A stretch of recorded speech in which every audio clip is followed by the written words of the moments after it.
पहले सबसे पहला काम करती है, जो कथा बांचने वाला है उस पर अमल करा।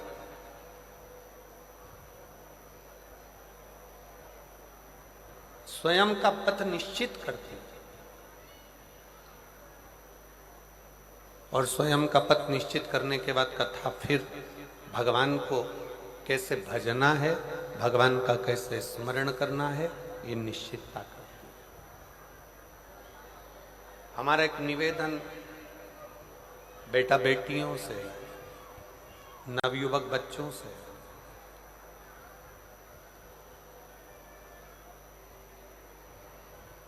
माता पिता का हाथ पकड़कर जब तक आप चले, आपके निर्णय आपके माँ बाप ले।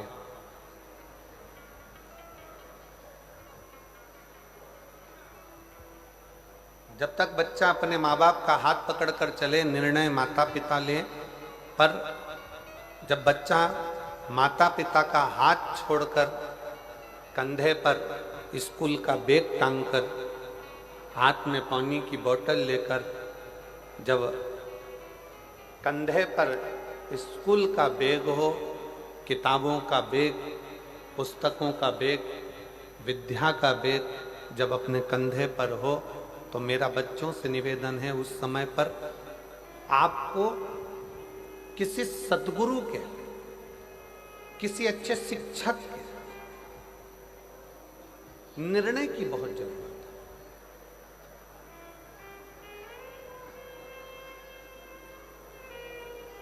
हमने पहले कथा में एक बार कहा था कि 4 तरह के गुरु होते हैं। पहले नंबर पर गुरु है माँ, दूसरे नंबर पर गुरु है पिता, तीसरे नंबर पर गुरु है शिक्षक और चौथे नंबर पर गुरु है सद्गुरु।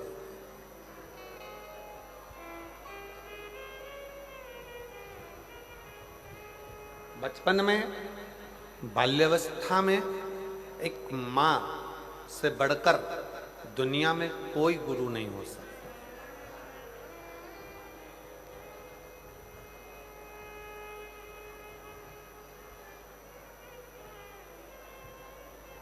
बच्चा डॉक्टर बनेगा कि बच्चा कलेक्टर बनेगा,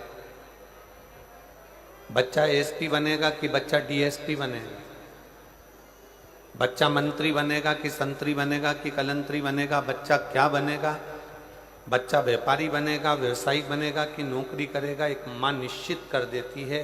क्योंकि वो माँ अपने बच्चे को दूध भी पिलाती है तो ज्ञान भी देती है।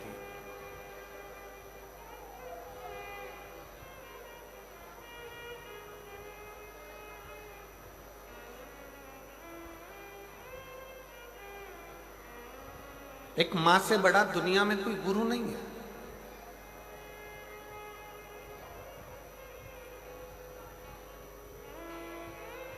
और नवयुवक बेटा बेटी अपनी बुद्धि में ये बात बिठाएं। कई लोग ऐसे हैं जिनको सहेलियों की बात अच्छी लगती है, दोस्तों की बात अच्छी लगती है, पर घर के माँ बाप की बात अच्छी नहीं लगती। कई लोग ऐसे बैठे हैं जिनको गांव के लोगों की, शहर के लोगों की, मित्र दोस्तों की, व्यापारियों की, व्यवसायियों की बात अच्छी लगती है, अपना साथ में काम करने वालों की बात अच्छी लगती है, पर घर के बुजुर्गों की बात अच्छी नहीं लगती।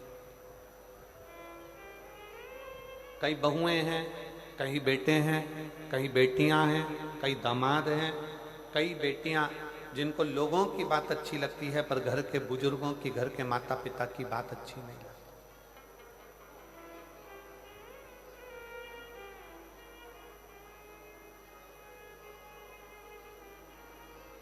और जिन बच्चों को, दुनिया के जिन लोगों को दूसरे की बात अच्छी लगे और घर के बुजुर्गों की बात बुरी लगे, समझ लेना उसने अपने पांव पर कुल्हाड़ी मार ली और एक दिन वो बर्बाद होकर रहेगा। वो बर्बाद होकर रहेगा। जिसको दुनिया में दूसरे का धर्म अच्छा लगता है, अपना धर्म बुरा लगता है, जिसको पराया धर्म अच्छा लगे, पराये लोग अच्छे लगें, पराये धर्म के लोग अच्छे लगें, दूसरे के त्योहार अच्छे लगें और खुद के त्योहार बुरे लगें, खुद का धर्म बुरा लगे, समझ लेना कि तुम अपने पांव पर कुल्हाड़ी मार रहे हो।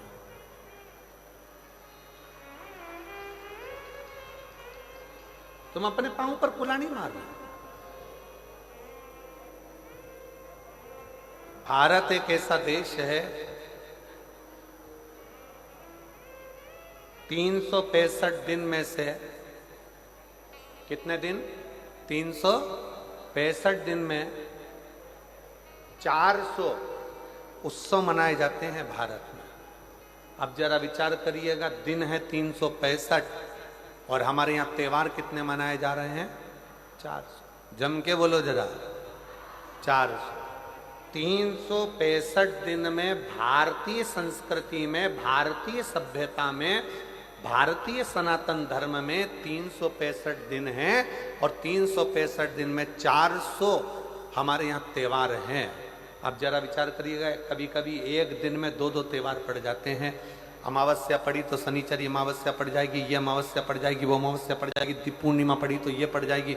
365 दिन है और सनातन धर्म में 400 त्योहार हैं। 400 त्योहार हमको क्या कम पड़ रहे हैं जो हम दूसरे धर्म के त्योहार मनाते फिर, दूसरे धर्म में जाते फिर? अपने त्योहार में क्या कमी है? क्यों?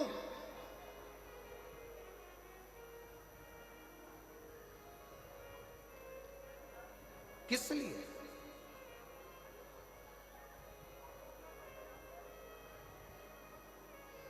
जिस घर में घर के माता पिता की बात बुरी लगने लगे और बाहर वालों की बात अच्छी लगने लगे तो समझ लेना ये घर बर्बादी का सिरा बन गया। मां सास से आपकी बनती नहीं है, सास से आपका कहीं संबंध नहीं है, मान लो लड़ाई भी है, झगड़ा भी है। हमारे बीच में शबरी नारायण वाले महाराज जी पधारे हैं। मैं शबरी नारायण वाले महाराज जी पधारे हैं, एक बार जोरदार ताली बजाकर उनका भी स्वागत। शबरी नारायण वाले महाराज जी प्रत्येक कथा में आप कथा श्रवण करने के लिए जब भी छत्तीसगढ़,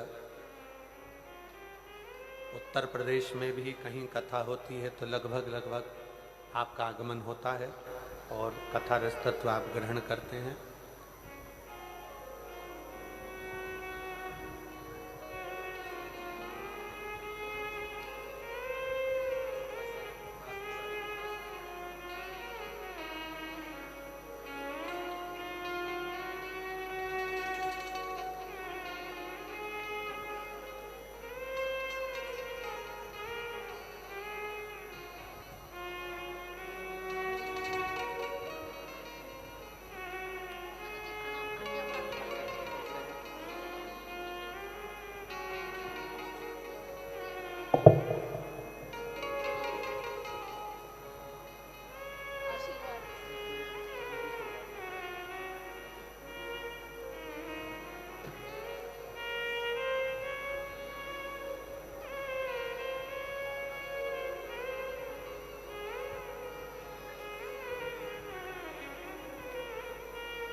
हमारे बीच में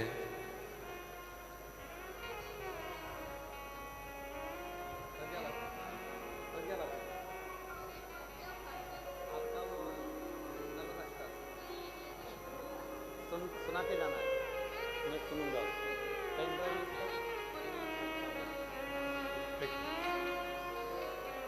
दीदी प्रज्ञा भारती जी हमारे बीच में पधारी हैं, जिनका नर्मदा अष्टक पूरे विश्व में प्रसिद्ध है। एक बार जोरदार ताली बजाकर उनका साधुवाद करिएगा।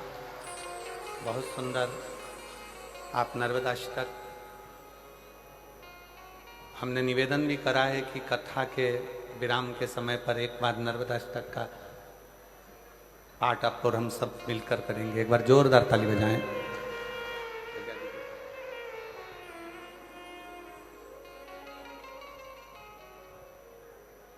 शिव कथा कर रही है, भगवान शंकर का संवाद कर रहा है, शिव महापुराण की कथा कर रहा है, शिव तत्व कह रहा है। माता पिता के शब्द, भले माता से आपका झगड़ा हो, पिता से आपका झगड़ा हो, भले माता पिता हो सकता है कि आपको ऐसा लगता है कि इनको ज़्यादा दिया, उनको कम दिया, पक्षपात का भाव हो सकता है, आपके हृदय में ऐसा लगता हो कि ऐसा किया गया, पर शिव पुराण कहती है कि माता पिता के शब्द आपकी बुद्धि में, आपकी चित्त वृत्ति में श्रेष्ठ लगना चाहिए, श्रेष्ठ।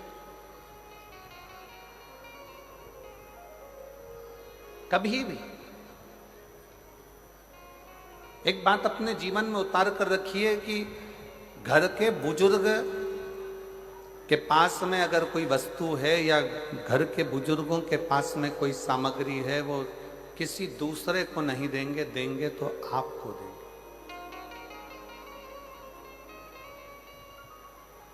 देंगे तो आपको देंगे, किसी दूसरे को नहीं। उसी तरह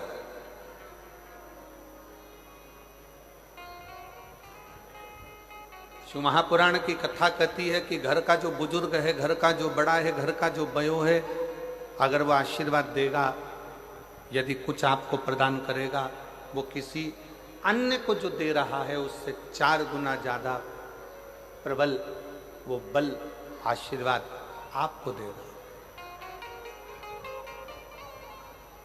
आपको प्रदान करो। इसलिए प्रयास करें, हम मना नहीं करेंगे कि आप बाहर वालों की बात को मत मानो, आप दुनिया की बात को मत मानो, आपकी सहेली की बात को मत मानो, आपके दोस्त की बात को मत मानो, खूब मानो, पर साथ में जो घर में बुजुर्ग हैं, घर में माता पिता हैं, घर में जो बयों हैं, घर में जो बड़े हैं, घर में जो विराजमान हैं, उनकी बात को भी आपको मानना चाहिए। एक दिन वो आपको श्रेष्ठता के मार्ग पर लेकर जाए। शिव महापुराण की कथा कहती है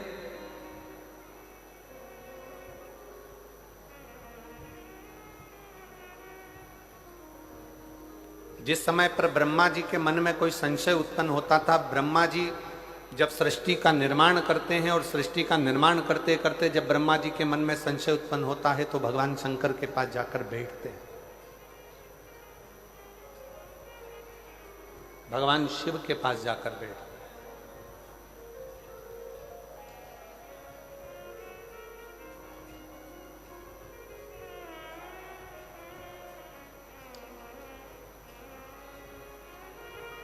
ब्रह्मा जी के हृदय में संशय हुआ, देवादिदेव महादेव के पास जाकर बैठे। भगवान विष्णु के हृदय में संशय हुआ, भगवान देवादिदेव महादेव के पास जाकर बैठे। इंद्रदेव के मन में संशय हुआ तो भगवान देवादिदेव महादेव के पास जाकर बैठे। वरुण, गरुण, 33 कोटि देवताओं के हृदय में जब कोई संशय होता है तो भगवान शंकर के पास जाकर बैठते हैं, जिससे हमारा संशय, हमारे भीतर की कुछ मन में उलझने हो तो वो समाप्त हो जाए।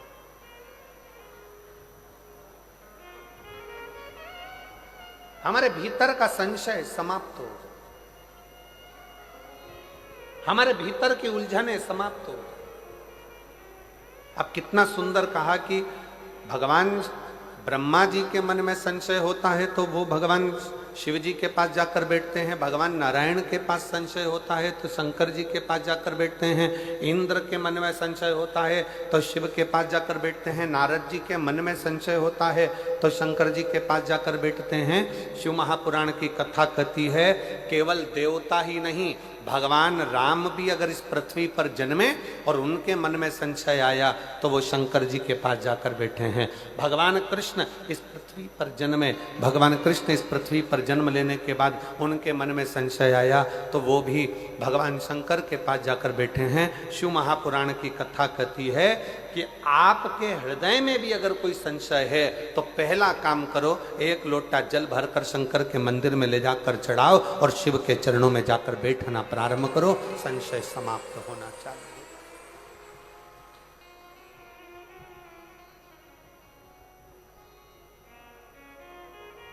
संशय समाप्त।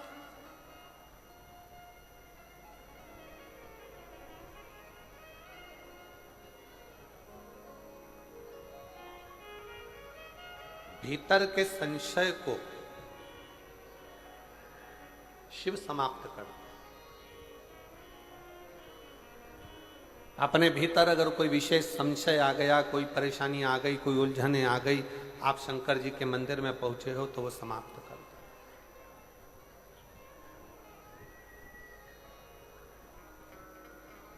कहा शिव कहां मिलेगा?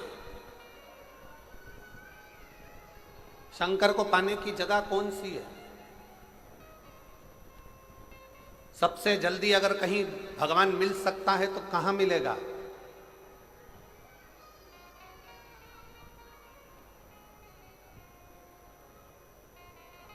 शबरी नारायण वाले महाराज जी बैठे हुए हैं।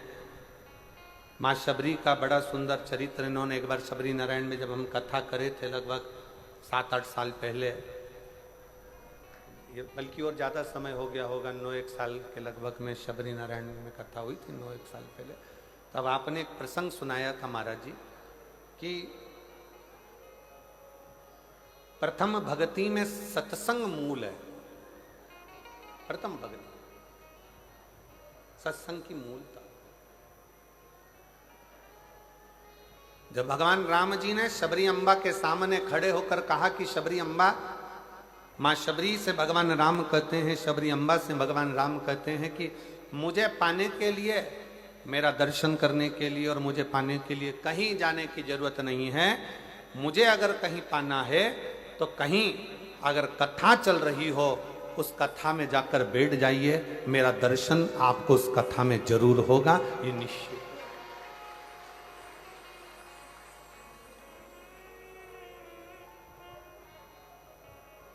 अब किस रूप में होगा, कहां होगा, कैसे होगा, ये वो निश्चित करता है। उसकी निश्चितता वो करता है। 7 दिन की कथा में आज कथा का 6ठा दिन है जिसको शिवरात्रि कहा जाता है। आज शिव भक्त रात भर यहाँ रुककर कीर्तन करते हैं। सुबह 8 बजे से 11 बजे तक शिव भक्त कथा सुनते हैं। 11 बजे इस भूमि को नमन करके प्रणाम कर कर उस भूमि का रज अपने मस्तक चढ़ाते हैं। बाबा को झोली पसार कर प्रणाम कर कर बाबा से अपने मन की बात कहकर बाबा के इस पवित्र प्रांगण से जाते हैं और कहते हुए जाते हैं, मेरे भोले बाबा, मेरे पिता, हे बाबुल, ऐसी कृपा करना मेरे भोलेनाथ कि 3 महीने के अंदर मेरा भी पत्र व्यासपीठ पर पहुंच जाए। ऐसी करुणा तू मेरे ऊपर कर, ऐसी दया तू मेरे ऊपर कर। विनय करते, निवेदन करते और केवल 2 दिन, आज का दिन और कल का दिन, कल कथा 11 बजे विराम हो जाएगी। फिर आपका और हमारा मिलन 1 अप्रैल को होगा, 5 अप्रैल तक शाहदा में 1 बजे से 4 बजे तक महाराष्ट्र। फिर अपन 1 बजे से 4 बजे तक शिव महापुराण की कथा महाराष्ट्र से श्रवण करेंगे। नूतन संवत्सर की करेंगे, नूतन वर्ष की करेंगे, नए वर्ष की, नए संवत्सर की, और एक नई ऊर्जा के साथ कि हम नूतन वर्ष की पहली कथा सुन रहे हैं। बाबा हमारे मन के मनोरथ पूर्ण करे।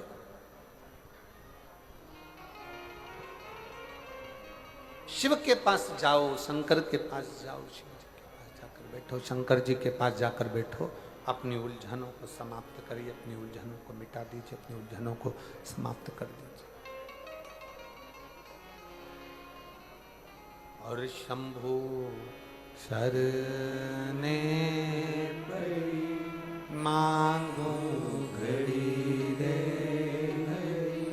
दुख काटो दया करीन दर्शन आपो शंभु शरण पड़ी मांगू घड़ी रे घड़ी दुख काटो दया करीन दर्शन। भगवान शंकर के पास जाकर बैठना मतलब अपने संशय को मिटा देना, अपनी उलझनों को समाप्त कर देना। कहां दर्शन होगा भगवान का? भगवान का दर्शन आप कहां कर सकते हैं? तो किसी ने कहा मंदिर में जाकर भगवान का दर्शन हो सकता है। शिव महापुराण की कथा कहती है मंदिर में जाकर भगवान का दर्शन होगा, पर भगवान के श्री विग्रह का दर्शन होगा, भगवान के स्वरूप का दर्शन होगा, भगवान के श्री विग्रह का दर्शन। और भगवान के असली स्वरूप का दर्शन करना है तो कहां होगा? तो कहा जहां पर भगवान शंकर की शिव महापुराण की कथा हो रही हो, वहां जितने शिव भक्तों का आप दर्शन करें वो शंकर का ही दर्शन होगा, शिव का ही दर्शन, शिव का दर्शन। शिव महापुराण की विद्येश्वर संहिता में शिव महापुराण के महत्तम में लिखा, वेद व्यास जी ने लिखा, श्री शिवाय नमस्तुभ्यम बोलने वाला शंकर भगवान की शिव महापुराण की कथा सुनकर जाने वाला जिस ओर से निकल कर जाता है, उसके शरीर से छूकर जो हवा जाती है, और अगर उस रोड पर, उस गांव में, उस रास्ते में कोई अधोगति में मर गया, एक्सीडेंट में मर गया, कोई अचानक बीमारियों से मर गया, बहुत आस और विश्वास था, उसको जीने की तमन्ना थी, अचानक मर गया, अगर कोई शिव पुराण सुनकर जा रहा होता है, उसके शरीर से लगकर कोई हवा भी चलकर जाती है तो वो जीवात्मा का कल्याण करते करते जाती है, उसको मुक्त करते करते जाती है, उसको मोक्ष करते करते जाती है, उसकी मुक्ति करते करते जाती है। ये सियोर वाला महाराज नहीं कर रहा, ये शिव महापुराण की कथा में महत्तम में लिखा कि शिव पुराण की कथा सुनकर जाने वाला व्यक्ति जिस जगह से निकल कर जाता है, वहां से हवा चलकर उसके शरीर से छूती हुई जहां तक जाती है, वो ना जाने कितने कितने जीवों का कल्याण कर देती है। ये शिव महापुराण की कथा कर।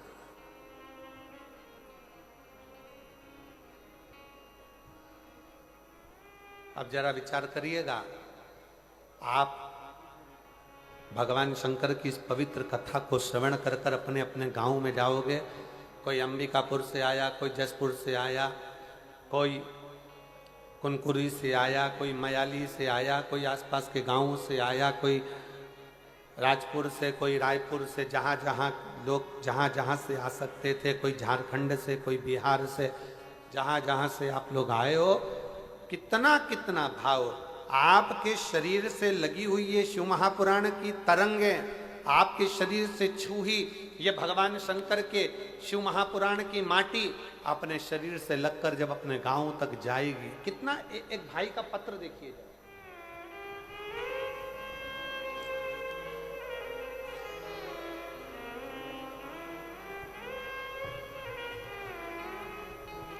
मेरा नाम प्रीति साव है। प्रीति साव कहीं बैठी हो तो हाथ हिला सकती हो। मैं छत्तीसगढ़ राज्य के रायगढ़ जिला के छोटे से गांव से हूँ। कहीं बैठी हो तो हाथ हिला सकती हैं और एक बेलपत्र लेने के लिए आ सकती हैं। प्रीति साव कहीं बैठी हो तो एक बेलपत्र लेने के लिए आ सकती हैं। मैं छत्तीसगढ़ राज्य के रायगढ़ जिला के एक छोटे से गांव से हूँ। एक लोटा सारी समस्या का हल। गुरुदेव, एक लोटे जल का मैं क्या वर्णन करूं। एक पत्र में उसने सबसे पहले जो लाइन लिखी है, आप भी अपने एलईडी पर पढ़िएगा जरा। इस धरती पर ऐसा कोई इंसान नहीं जिसके पास समस्या नहीं है, पर इस धरती पर ऐसी कोई समस्या नहीं जिसका समाधान शिव महापुराण में नहीं है। जिसका समाधान शिव महापुराण में नहीं है। मैं छत्तीसगढ़ के रायगढ़ जिले की एक छोटे से गांव से हूं गुरुदेव। हमारे यहां पर 500 600 फीट तक पानी नहीं है गुरुदेव। हमारे यहाँ भी एक बोर 600 फीट का लगा है, पर उसमें भी पानी बहुत कम कम सा आता। फिर एक और बोर कराया 500 फीट का, उसमें भी पानी थोड़ा थोड़ा सा आया। आखिरी में मेरी माँ पिता सब थक गए, विचार कर अब क्या करें क्या करें। तब आपकी कथा छत्तीसगढ़ के ही एक क्षेत्र में हो रही थी और बाबा से प्रार्थना करने हम उस छत्तीसगढ़ के ही क्षेत्र में पहुंच गए और बाबा की कथा सुनकर वहां की माटी को लेकर अपने घर आ गए। और हम फिर पुनः वापिस एक बोर कराए, जहां हमने माटी का ढला रखा और बोरिंग की मशीन लगवाई, तो 170 फीट पर हमें भरपूर पानी प्राप्त हुआ। 170 फीट पर हमें पानी की प्राप्ति हुई। गुरुदेव, दुनिया के लोग हंसें, दुनिया के लोग ताना कसें। कहीं बैठी हो प्रीति साव, छत्तीसगढ़ रायगढ़ जिले के छोटे से गांव से है, अगर कहीं बैठी हो तो आ सकती हो। एक विश्वास, एक भरोसा, एक दृढ़ता। अब कौन कहे, दुनिया की दृष्टि में लोगों को लगता है कि शिव महापुराण का कथा का पंडाल है, यहाँ केवल कथा होती है, पर शिव जी महाराज स्वयं तुमरुका जी से भगवान शंकर कहते हैं, तुमरुका जी, जिस स्थान पर शिव महापुराण की कथा का वाचन होता है वो स्थान साधारण नहीं रहता, मेरा कैलाश काशी बन जाता है और वहां मैं निवास करता हूं, वहां मैं निवास करता हूं।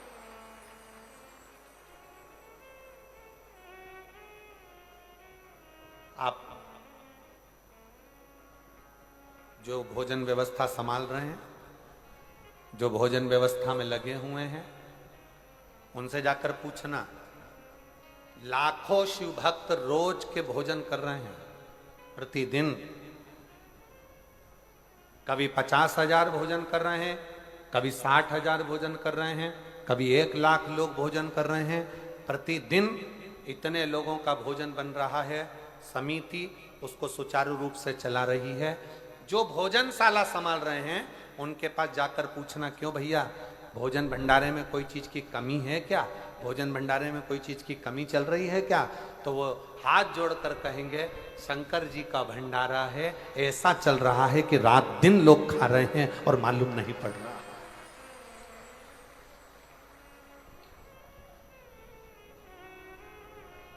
शिव महापुराण की कथा को मैं कौशल्या दीदी जी को बहुत धन्यवाद दूंगा, माननीय मुख्यमंत्री जी की धर्मपत्नी श्रीमती कौशल्या देवी सहाय जी को इस चीज के लिए धन्यवाद दूंगा कि इस शिव महापुराण की कथा का यजमान का कोई नाम कौशल्या दीदी आपने नहीं दिया। इस कथा का यजमान बनाया संपूर्ण क्षेत्रवासियों को, संपूर्ण सनातनियों को, संपूर्ण हिंदुओं को। इस कथा का यजमान पद अगर किसी को दिया तो आपने संपूर्ण क्षेत्रवासियों के, वनवासी निवासियों को, वन में रहने वालों को, आदिवासियों को, वन क्षेत्र में रहने वालों को इस कथा का मुख्य यजमान का पद दिया कि ये वनवासी, ये आदिवासी, ये निवास करने वाले संपूर्ण सनातनी इस कथा के यजमान रहेंगे। मैं आपको बहुत बहुत धन्यवाद देता हूँ इस चीज के लिए। श्री शिवाय नमस्ते। बहुत ये श्रेष्ठता है, ये सहजता है, होना चाहिए। प्रभु आपकी कृपा से सब काम हो रहा है,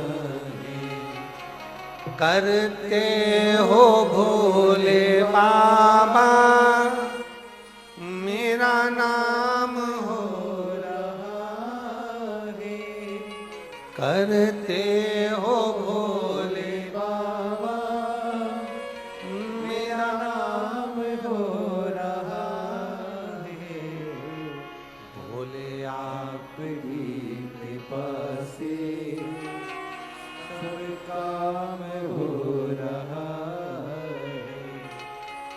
मैं तो नहीं नहीं हूँ काबिल, तेरा पार कैसे पाऊं।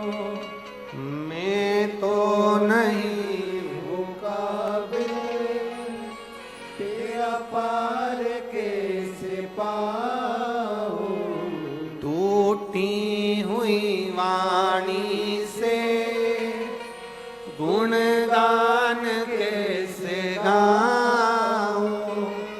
टूटी हुई वाणी से गुणगान कैसे गाऊं। करता नहीं मैं कुछ भी, सरेआम हो रहा है। भोले आपकी कृपा से सब काम हो रहा है। भोले आपकी कृपा से सब काम हो रहा है। करते हो डमरू वाले, मेरा नाम हो रहा है। करते हो डमरू वाले, मेरा